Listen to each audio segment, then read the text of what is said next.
war in Iran has delivered a huge windfall for a South American country, Guyana. Since the war, oil revenues have jumped from $370 million a week to $623 million a week.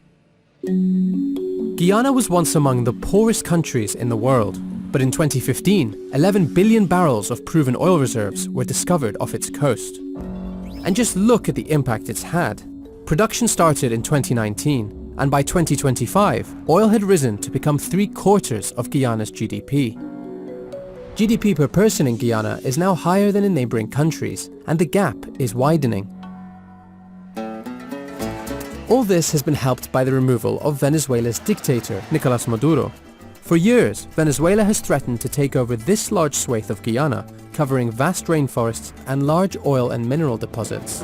Presidente de Guyana, fuiste por lana y saliste trasquilado, compadre. With Maduro gone, Guyana has felt more confident to expand its oil exploration. Politically, investors were concerned that the country could lurch to the hard right, but they were reassured in September 2025 when Guyana re-elected Irfan Ali, a centrist president. Our country needs leadership you can rely on. Guyana is at risk of the so-called resource curse. That's when a country's increasing commodity wealth is so sudden that it causes damage to the rest of the economy. And indeed, food and housing prices have jumped by 75% since 2021. Fossil fuel revenue in 2026 accounts for nearly half of the annual budget. This is a big dependency, and it increases the risk of waste, or even outright corruption. One flagship project, to bring natural gas ashore so that it can be burned to generate electricity, was set up in an area where people support the government, despite unstable ground conditions.